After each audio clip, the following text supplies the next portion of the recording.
Every January, the world's most powerful political and economic leaders fly into Davos, Switzerland for the annual meeting of the World Economic Forum. But this year was different. Europe arrived on edge, rattled by Donald Trump's threats towards Greenland and his increasingly confrontational posture towards America's own allies. The atmosphere was tense. All eyes were on Trump as he prepared to take the stage and dominate the headlines. But before he could, something unexpected happened. A leader from a country of just 40 million people stepped onto the stage and delivered a speech so blunt, so ruthless, that many geopolitical analysts are now calling it one of the most consequential speeches made by any global leader in decades. For decades, countries like Canada prospered under what we called the rules-based international order. This bargain no longer works. We are in the midst of a rupture, not a transition. Great powers have begun using economic integration as weapons. The middle powers must act together because if we're not at the table, we're on the menu. We know the old order is not coming back. We shouldn't mourn it. We have something too.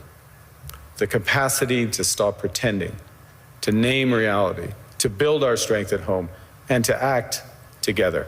That leader was Canadian Prime Minister Mark Carney. Fresh off a visit to Beijing and a major trade deal with China, Carney took the stage and did something almost unheard of as he compared US hegemony with the fall of the Soviet Union and announced that the future will look nothing like the past. Carney's speech received a standing ovation, and honestly it was remarkable that Canada, a G7 country, a NATO member, a Five Eyes ally, and a nation that shares an 8,000-kilometer border with the United States, openly acknowledged what many people were afraid to admit.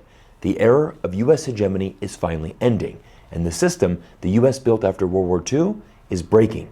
But ironically, it is the United States itself playing a central role in that breakdown. But before we go any further, we need to slow down and break apart what is actually happening in this new fractured world. Because once you understand how Donald Trump sees power, Mark Carney's speech, and Europe's response, suddenly everything makes a lot more sense. To do that, I want you to look at this chart. This comes from G7 Media, founded by political scientist Ian Bremmer. It ranks, on a scale from 1 to 10, how much leverage Donald Trump has over different countries. Despite all the tough talk, Trump has very little leverage over China. Last year, analysts started using the phrase taco, Trump always chickens out, to describe what happens when Trump confronts countries that can fight back.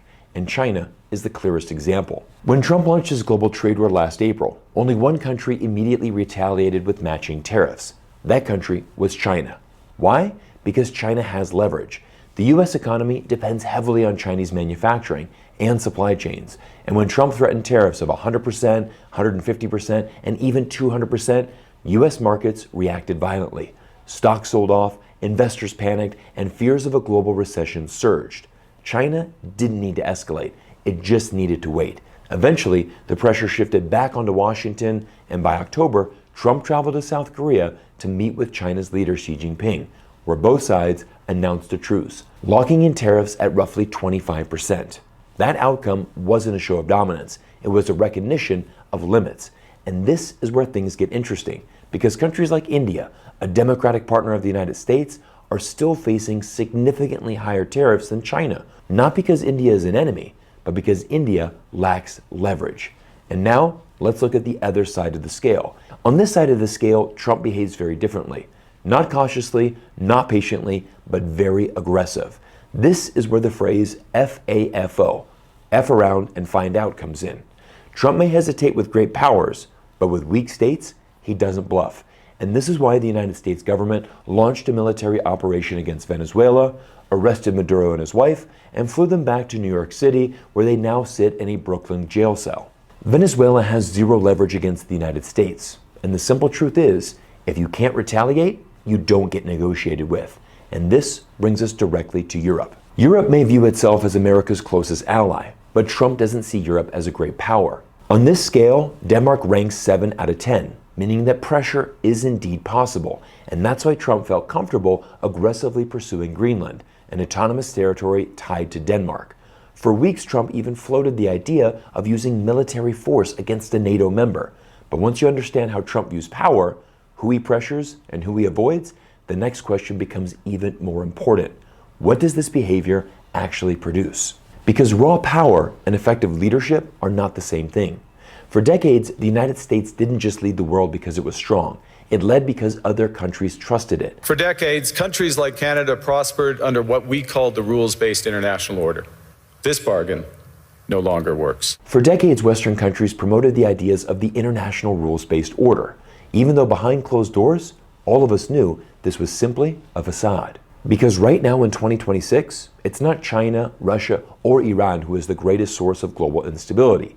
That title now belongs squarely on the United States of America. Prime Minister Carney used a powerful analogy to explain this watershed moment. He described a shopkeeper in the Soviet Union who placed a sign in his window every morning that read, "Workers of the world unite." Everyone knew the sign was a lie. The shopkeeper knew it, the customers knew it, but as long as the sign stayed in the window, the system appeared intact. But the moment the sign came down, the illusion collapsed.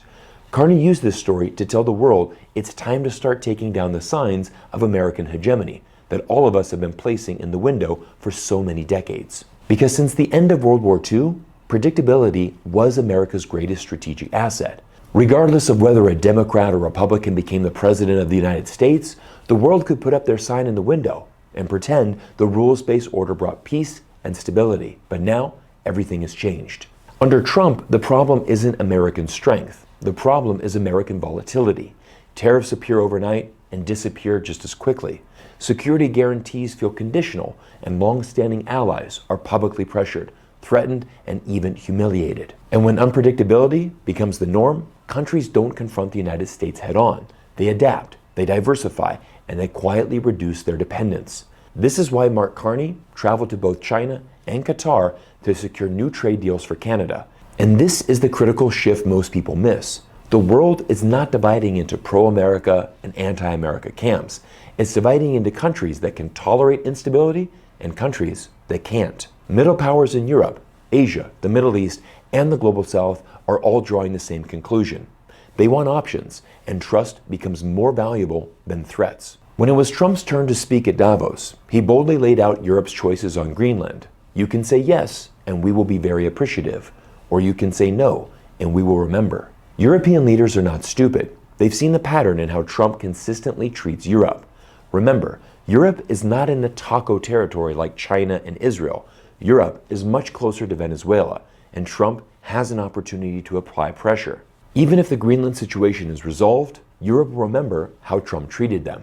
And Fareed Zakaria, one of the most brilliant American political analysts, said it best. Power is more sustainable when it is exercised with restraint, and influence is larger when allies feel dignity rather than fear.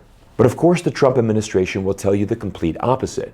If you listen to the voices of Scott Bessent, Howard Lutnick, they are telling U.S. citizens how brilliant Donald Trump is in negotiating. Their message to the world is, look at Trump. He threatened military action against the Europeans only to bring them to the negotiating table. And America is winning because of Donald Trump. But the United States already has a military base in Greenland. The U.S. could have expanded its capabilities easily through cooperation with Europe, rather than empty threats. At Davos, Trump announced the formation of a new organization he calls the Board of Peace, which he believes one day could actually replace the United Nations. But when you look at its initial members, countries like Belarus, Kosovo, Vietnam, Uzbekistan, Hungary, and Indonesia, it becomes clear that this is not a serious alternative to a global institution. This is what's left of the America's global standing after 1 year of Donald Trump in office. Power doesn't come from declarations. It comes from legitimacy, and legitimacy can't be improvised. And in contrast, China rejected Trump's invitation to the Board of Peace, and instead pledged its allegiance to the United Nations. Here is what Germany's chancellor had to say about it. China, with strategic foresight, has worked its way into the ranks of the great powers. The United States' global pole position is being challenged, and Washington reacts by radically reshaping its foreign and security policy. Honestly, it's not surprising to see this response from the German leader, because China does have tremendous leverage on the world stage. China is the world's factory and the largest trading partner to over 120 nations. Even Donald Trump knows this.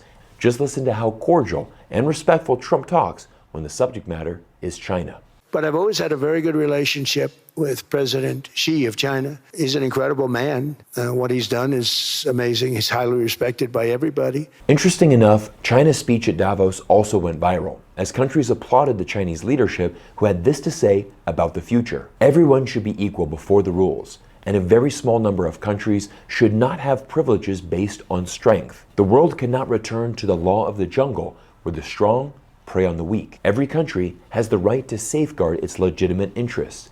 China is committed to expanding the global economic and trade pie. We are not only willing to be the world's factory, but also the world's market. Everyone, we've reached a tipping point in the world, and now I want to show you how these changes in geopolitics will affect the future of your money and where the next great opportunities are for investment. Because over the last year, I've featured several successful companies on this channel who have been focused on gold and silver. And for good reason. Gold is approaching $5,000 an ounce. Silver just soared past $100 an ounce, and several of those companies, like US Gold Mining and Vizsla Silver, have performed very well as that trend has played out. But what I'm watching now is what comes next, because when precious metals move like this, it often signals something bigger underneath the surface, a broader shift towards strategic and critical minerals. And one metal in particular has caught my attention: titanium. Titanium isn't a metal most people talk about, but governments and defense planners think about it constantly. It's lightweight, incredibly strong, corrosion resistant, and absolutely essential for aerospace and defense. In fact, up to 20% of global titanium demand comes from defense alone, and a modern F-35 fighter jet can be nearly 40% titanium by weight. And here's where things get interesting. The global titanium supply chain is extremely concentrated. China controls close to 60% of titanium processing, which has raised serious concerns across North America as geopolitical tensions continue to rise. For the US and Canada, securing domestic reliable sources of titanium is no longer optional. It's strategic. That's why I want to highlight a company called Saga Metals. Saga Metals is a Canadian-based exploration company focused on critical minerals, including titanium, right in Labrador, Canada, a stable, mining-friendly jurisdiction with strong infrastructure. Their flagship radar titanium vanadium project is actively being drilled, even through winter conditions, as they work to define meaningful resource. What I also like is that Saga isn't a one-asset story.